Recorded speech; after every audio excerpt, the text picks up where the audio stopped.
15 मई को महाराष्ट्र के यवतमाल शहर के चौसाला जंगल में एक अध जला हुआ शव बरामद किया जाता है और इस शव पे केवल एक अंडरवियर लिपटा हुआ था, यानी एक अंडरगारमेंट। और इसके बाद जो वहां पर एक चरवाहा था, उसने पुलिस वालों को सूचना दी और उसने बताया कि एक अध जला हुआ शव दिखाई दे रहा है। लेकिन हैरानी की बात है कि उस पर जो अंडरगारमेंट लिपटा हुआ था, उस पर जो कंपनी थी वो साफ साफ नजर आ रही थी। सवाल यह है कि जो अधजला शव बरामद किया गया है और इस पर लिपटा हुआ अंडरगारमेंट और वो कंपनी आखिर किस तरीके से इस केस में यानी इस मर्डर मिस्ट्री को सॉल्व करने में मदद करेगी। नमस्कार, मेरा नाम है दिव्यांशु। क्राइम कथा का आज का एक नया एपिसोड है और इसमें हम बात करेंगे एक ऐसे कपल की जिसने तकरीबन 1 साल पहले अपनी शुरुआत की। और यह कपल कोई और नहीं बल्कि एक शिक्षक और शिक्षिका थे। एक अंग्रेजी मीडियम स्कूल महाराष्ट्र का और यवतमाल का, जहां करीब 1 साल पहले एक ऐसा कपल एक दूसरे के साथ मिलता जुलता है जिसने न सिर्फ आगे जाकर शादी करने और फिर एक साथ जीने मरने की कस्में खाई थी, एक दूसरे का साथ देने का वादा निभाया था और फिर साथ फेरे लिए थे। देखते ही देखते उनके बीच ऐसा क्या कुछ हो गया कि जब पति की मृत्यु हो जाती है तो फिर पत्नी रिपोर्ट दर्ज करवाने के लिए थाने तक नहीं पहुंचती। जो पत्नी चंद दिनों पहले अपने पति के लिए हर तरीके की दुआ मांगती थी, हर तरीके से उसकी कामयाबी के लिए ईश्वर से प्रार्थना करती थी, वो पत्नी आखिरकार पति की मौत के बाद पुलिस स्टेशन क्यों नहीं गई और इस मर्डर मिस्ट्री में क्या कुछ राज छिपा हुआ है। दरअसल चौसाला का जंगल, जहां पर करीब 15 मई की शाम के वक्त एक अधजला शव मिलता है।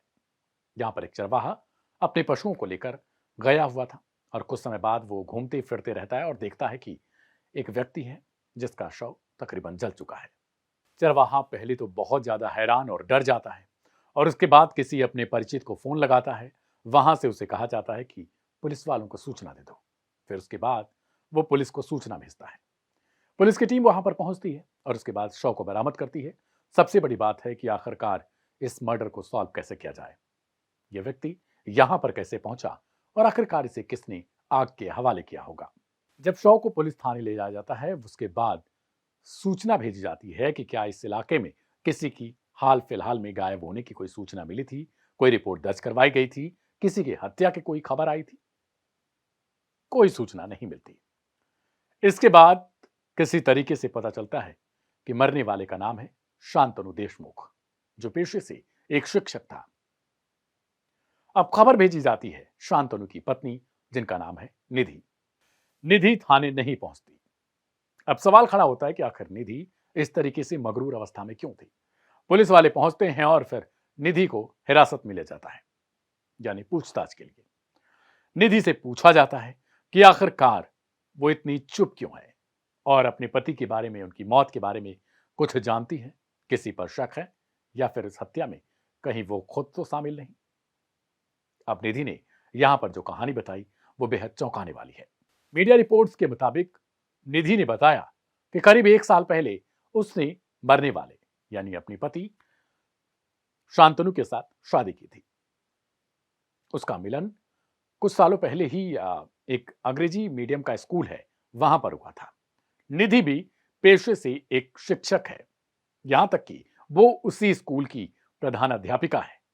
अब इसके बाद निधि जब अपने शिक्षक यानी शांतनु को देखती है तो उसके बाद इन दोनों को एक दूसरे से प्रेम हो जाता है। अब जो स्कूल वाले दूसरे शिक्षक थे या शिक्षिकाएं थी, उनको भी धीरे धीरे कानो कान खबर पहुंचने लगती है कि प्रिंसिपल और एक अध्यापक के बीच कुछ तो चल रहा है। इन लोगों ने समाज के सभी लोगों को इग्नोर किया, यानी सबकी जो कहानी किस्से हैं, जो चर्चे चल रहे थे, उन्हें अनसुना कर दिया और फिर साथ जीने मरने की कस्में खाई। लेकिन देखते ही देखते कुछ समय जब आगे बढ़ा और शादी करने के बाद ये एक दूसरे के साथ रहने लगे तो दोनों में टकराव की स्थिति हो गई। निधि ने आरोप लगाया कि उनका पति शांतनु बहुत ज्यादा पीता था, यानी शराब का सेवन करता था। फिर इसके बाद निधि के साथ मारपीट और गाली गलौज करता था। निधि के आरोपों के मुताबिक इन दोनों के संबंध अब बेपटरी हो चुके थे। निधि रोज रोज की चीजों से तंग आ गई थी। वो ट्यूशन भी पढ़ाती थी। अब वहां पर 3 ऐसे छात्र थे जिनसे निधि की बहुत ज्यादा नजदीकियां थी। इन्हीं तीनों छात्रों का इस्तेमाल निधि ने अपने पति को मौत की नींद सुलाने में किया। 15 मई से ठीक कुछ रोज पहले निधि ने अपने पति को विष दिया। इस विष के सेवन के बाद जो उनका पति है वो मौत के घाट उतर जाता है। और इसके बाद उन्होंने इन्हीं तीनों जो तीनों छात्र थे इनसे कहा कि जो पास का जंगल है वहां पर इस शव को ठिकाने लगा दें। उन तीनों ने भी यही कहा। आरोप के मुताबिक ये तीनों छात्र नाबालिग हैं। इसके बाद जब हत्याकांड को अंजाम दे देती है निधि, उसके बाद उसे लगता है कि कहीं वो पकड़ी न जाए। इसके लिए उसने अपने छात्रों की फिर से मदद ली, उन्हें बुलाया और पढ़ाने के दौरान ही उनसे एक टिप्स या जो कुछ बातचीत की। और उसके बाद आरोप है कि निधि ने मोबाइल इंटरनेट की सहायता ली कि आखिर किस तरीके से इन शवों को ठिकाने लगाया जा सकता है ताकि ये पकड़ में भी ना आए। इसी के अकॉर्डिंग उसने जंगल में फेंकवाया और उसके बाद अपने पति का जो शव था उस पर पेट्रोल छिड़कवा दिया और फिर उसे आग के हवाले कर दिया। लेकिन इस दौरान उनके पति शांतनु की जो अंडरगारमेंट्स थे वो बच गए थे। उस पर जो कंपनी का लोगो था वो बच गया था। इसी अंडरगारमेंट से जो पुलिस है वो इस तथ्य तक पहुंचती है कि आखिरकार इसका हत्यारा कौन है। पुलिस निधि पर दबाव बना रही होती है कि वो आगे की कहानी बताए, अपनी लव स्टोरी को छोड़ दे, लेकिन निधि वहां से गुमराह कर रही थी। इसके बाद पुलिस वाले पहुंचते हैं। निधि के घर में उसके कमरे की तलाशी ली जाती है। इसी दौरान एक और अंडरगारमेंट शांतनु का मिलता है जिसपे ठीक वही कंपनी का लोगो है। अब निधि से इन्हीं को सबूतों के जरिए पेश किया जाता है और इससे पूछताछ कड़ाई से की जाती है। बाद में वो टूट जाती है और आखिरकार अपनी तमाम उन नाकाम कोशिशों को बयां कर देती है जिसके सहारे वो अपने पति की हत्या को छिपाना चाहती थी। निधि का खेल अब खुल चुका था और उसके पास कोई और रास्ता नहीं था। लिहाजा उसने ये भी कबूल कर लिया कि उसने न सिर्फ अपने पति को मारा बल्कि उसके शव को जलाया भी, और इसके लिए उसने अपने ट्यूशन वाले 3 छात्रों की मदद ली थी। अब निधि जेल की सलाखों में है और अब कानून का शिकंजा उस पर कसता जा रहा है।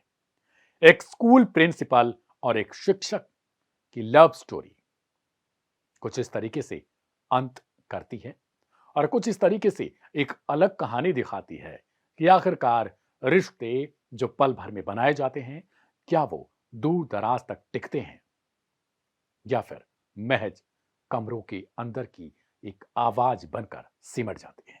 निधि और शांतनु ने शुरुआत में अपनी लव स्टोरी को आगे जाने वाली एक भविष्य, एक ट्रेन या यूं कहे एक प्लेन समझ लिया जो अपने गंतव्य तक आसानी से पहुंच सकती थी।